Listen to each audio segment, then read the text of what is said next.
Hey guys, welcome to Living Tomorrow Today. My name is Julio. And I'm Nicole. And in today's video, we want to share with you 10 tips or 10 lessons that we have learned as a new RV family, and we want to share those with you.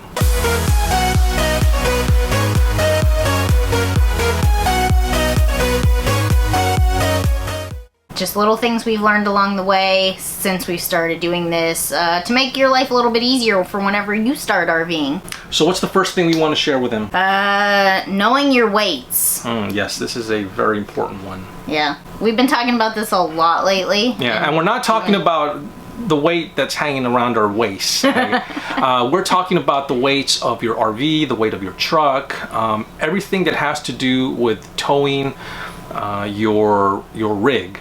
And we are specifically going to concentrate on a travel trailer, and it could also apply to a fifth wheel because we are not in a motorhome. This is a very, very important lesson. This is something that we should have done actually a long time ago, but we haven't, and we're still in the process of correcting all of this. So before you go out there and buy your RV, make sure you understand all of the capabilities of your truck, not just the number related to how much your truck can tow. This has to do with understanding the weight of your vehicle, the payload capacity, the weight and cargo capacity of your rig as well. A great video that I would recommend to you guys is from Keep Your Daydream. Mark from that channel made a fantastic video that breaks down all of the weights in a very simple manner, and he even has a downloadable Excel sheet that you can plug in all the weights to help guide you and understand if you are within the limits of your specific vehicle and RV. And I'll attach a link to their video in the description so you can check it out. But without going too in depth into understanding your weights, the big things that I would suggest as soon as you get your RV and as soon as you have your truck, if you don't have those already, is go and weigh your truck, and then weigh your truck with your RV as well, so that you have an understanding of your weights. I would suggest weighing them empty, and then I would suggest weighing it the way you are going to travel.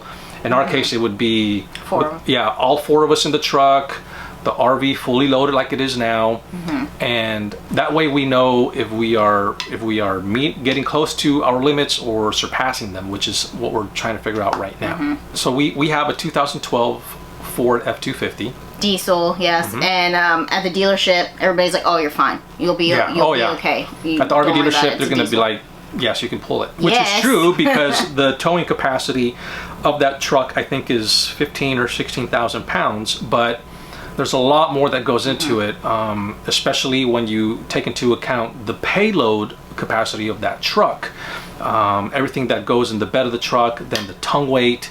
All that is a much smaller number, and you definitely don't want to surpass that. And especially in our case, I added an external fuel tank that, when it's full, weighs almost 400 extra pounds. So those are all things to take into consideration. Your situation is going to be unique to you. That's why, you know, I recommend going to the video that Mark put out and using their little spreadsheet. We found it extremely helpful. So the next tip that we're going to talk about is regular maintenance. I would say it's constant maintenance. Yeah, constant maintenance. Even though we have a brand new travel trailer, we've already had to do several repairs. And you guys have heard us say that several times in other videos. I mean, again, nothing's been major, nothing's been horrible, but we've already, just a few days ago, we already had to reseal around the shower because it was starting to leak.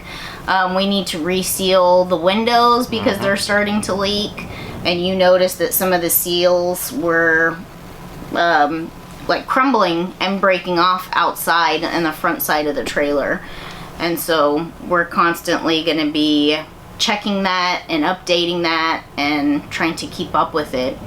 And as Nicole was talking, I was thinking back to before we started RVing full time, and we were sitting in our house watching all the RV channels, and other people would say the same thing about the maintenance, the maintenance of the RVs, and it was something that it was something that kind of scared me a little bit because I am not a handyman at all. So what I want to say is, don't get discouraged about how much we say that there's maintenance required. the RV is working great. Yeah. Like Nicole said, the stuff we've had to fix is very simple, and it's just kind of watching out for little things that may pop up. If one day our water heater goes out or the AC goes out, I mean, it's not like that's going to be kind of a big deal.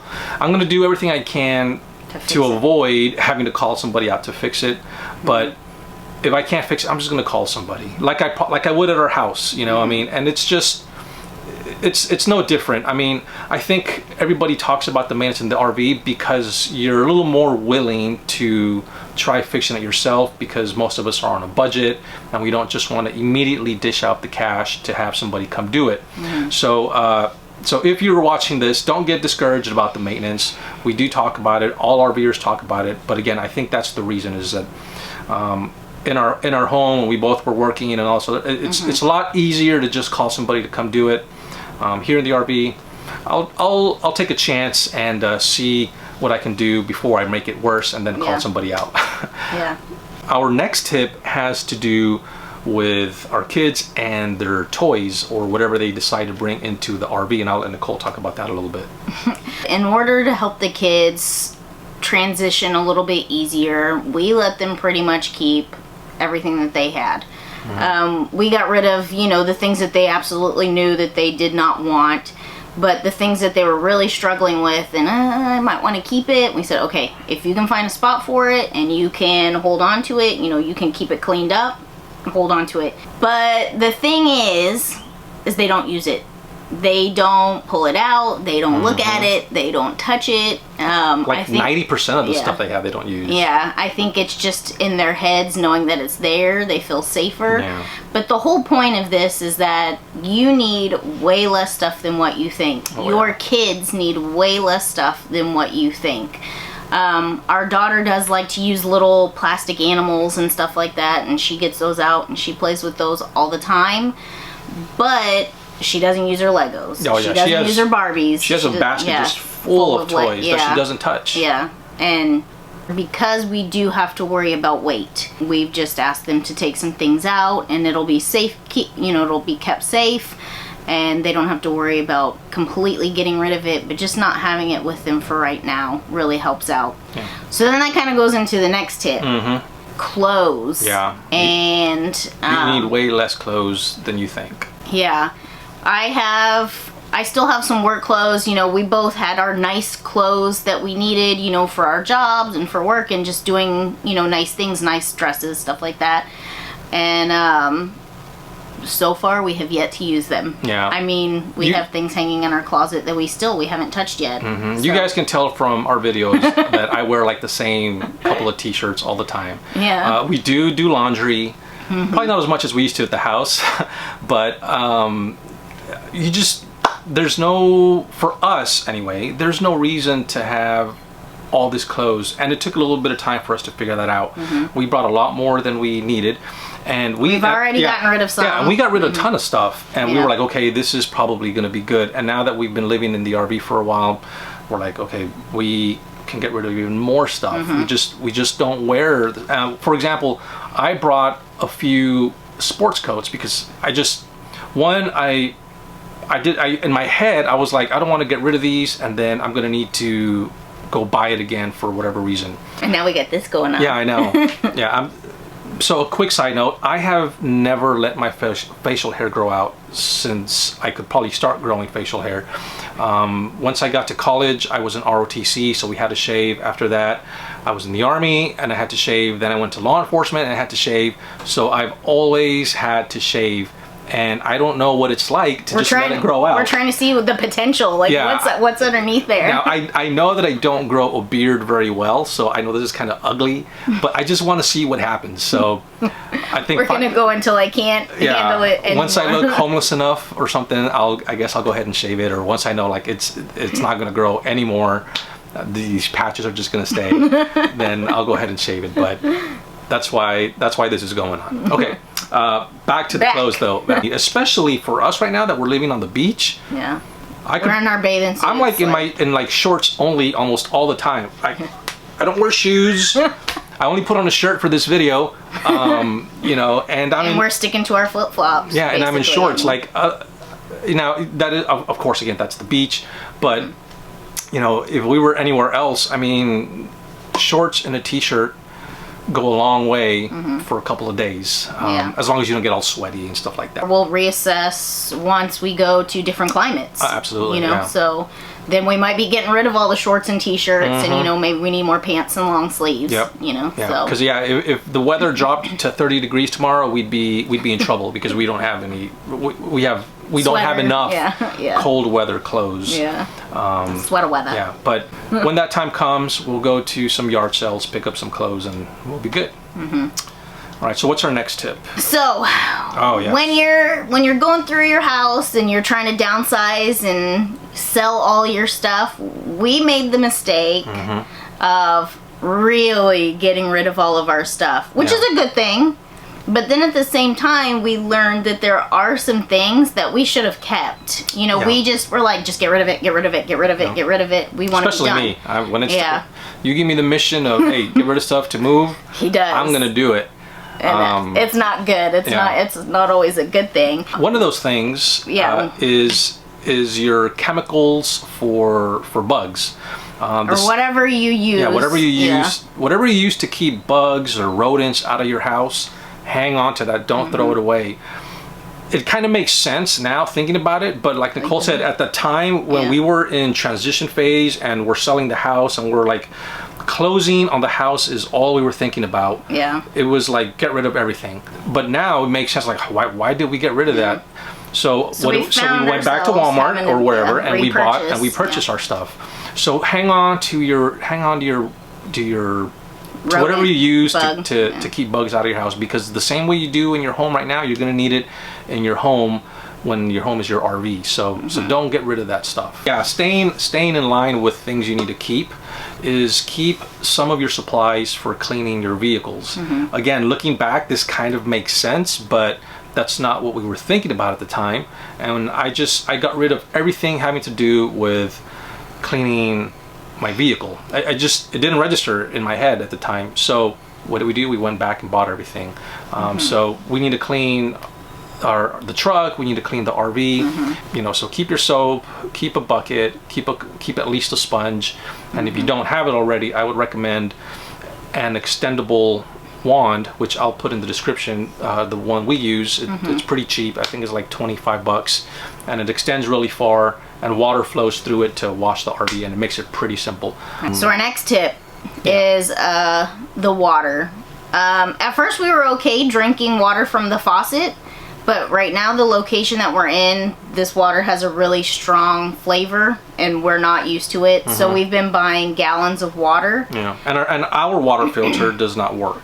Just it doesn't work enough to get rid of that flavor. Yeah, we definitely use a filter. But so to mitigate that, what are we doing? We've just been buying gallons of water at the store. Yeah, boom, got one right here.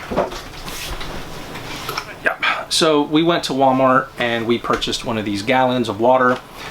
We have a few of them, and we just refill it. That was, I think, like 85 cents or 90 cents, but to refill it is a quarter. Yeah. So there's a refill station right down the road from us, right here in the park, right next to the park. And we've just been going pretty much every day and refilling the water bottles, and it saves a lot of money. It saves on throwing away so many water bottles as well, because I mean, I'm sure most of us know somebody will grab it, take a couple drinks, set it down, and then you're like, whose water bottle is this? And then it just gets tossed. And that is how we started. We did start using a lot of water bottles, but we kind of wanted to get a little more environmentally friendly, and just got those. And it's simple. Once they start running out, we just take them with us and we fill up. So it's pretty easy. Next tip. Yeah, our next tip is a little bit of a debate between Nicole and I. Not a debate, but it's a schedule. And what I mean by that is, for us right now, because we're new and we're still kind of, you know, learning how to live in the RV, it's transitioning out of that work mode. It's really easy to fall into a stay up late, wake up late kind of a schedule, which is okay if that's what you want to do. But like for me, if we do that, I feel that I'm wasting my time, I guess. He gets all mad. Yeah, so I like to wake up early, and I start my day with a run, and then as soon as I'm done with that run, it's like 7:30 or 8, and like I want to come back and wake everybody up, and like I want to start doing stuff, you know, for the day. Not everybody agrees with that, so you need to find a schedule that works for you, that works for the family, and that's still something we're trying to work through. Yeah, you just have to keep those communications open. And what I wanted to say is, even if you don't have a we go to bed at this time, we wake up at this time, I do think it is a good idea to set a schedule within your family of, you know, we just realized too, it was our first real weekend here because of 4th of July and everything. It's crazy on the weekends, and so we were like, let's not go to the beach on the weekends. Let's do those days as like our laundry days, or going to the grocery store, stuff like that. So I would try to set a schedule of, so that the kids feel a little more peace, or you feel a little more peace of, we know that this happens on Mondays, we know this happens on Wednesdays, you know, things like that, so that they're not constantly asking, what are we gonna do? What are we gonna do? What are we gonna do? You know, so if you're not like me, if you don't like to have everything planned down to the minute and to the hour, try to at least know what you're gonna do on days of the week. So our next tip has to do with whether you should have 1 or 2 restrooms. When we first got started, I think we actually made a video about this, and we were debating on whether we should get 1 or 2, and we went to the forums, and there was all sorts of, yes you should, no you shouldn't. I will tell you that we are very happy that we have 2 restrooms. I don't think it's a necessity. Nicole, when we were talking about this, she said it's a nice luxury, and I agree. I think it's a nice luxury. I would not make it a deal breaker if you are trying to decide on an RV, or you know, if the RV you can afford right now only has 1 restroom, then that's fine. It'll be fine. But if you can get 2 and you want to, then I think it's nice to have. Yeah. And here are the reasons why. There are times that both restrooms get used. You know, or especially when it comes to getting ready. You know, they're both usually getting used where Nicole's doing makeup or hair, brushing her teeth, and we have the kids do the same thing. So it's nice for that reason. The other reason is because it gives you a little more privacy. Our 1 restroom is right outside the door, and if you had some bad chili the day prior, you may want to be a little further away from everybody from all else. The action, because our bathroom is right there. Yeah, you may want to be a little more secluded, where people can't hear what's going on, and it's nice to have a bathroom that's behind 2 doors. It's just a reality. It's just a reality. You can hear what's going on in the bathroom. Yeah. So that's a nice thing to have, and you may not even think about that before you start living in the RV, but trust me, RVs are very good for families because you're gonna get really close, with each other. Yeah, so the doors and the RVs have space between them, and they're hollow. I mean, so there's nothing. Some of them are even just curtains. Yeah, there is no muffling, whatever happens in the restrooms. So I'm so embarrassed. Yeah, so another reason to have, and I'm mostly talking about the kids. I'm only talking about the kids. Yeah, so it's nice to have the other restroom for that. Now that does mean more work. You got to dump 2 tanks. You know, the potentially 2 tanks to have issues with, stuff like that. More weight, but I would say get 2 bathrooms if you can get them. So our last tip. Our last tip. What is this, tip number 10? Yeah, tip number 10. And I don't know if it's really a tip or not, but RV life is awesome. Yeah, don't get discouraged about anything you hear about it, anything that we've put out. This was the right choice for us. It is a great life that we are living right now, and we're super happy that we did it. I think more people should do it. If you are on the fence, if you're talking about it, thinking about it, just do it. Make the decision, commit, and you will be very happy that you did.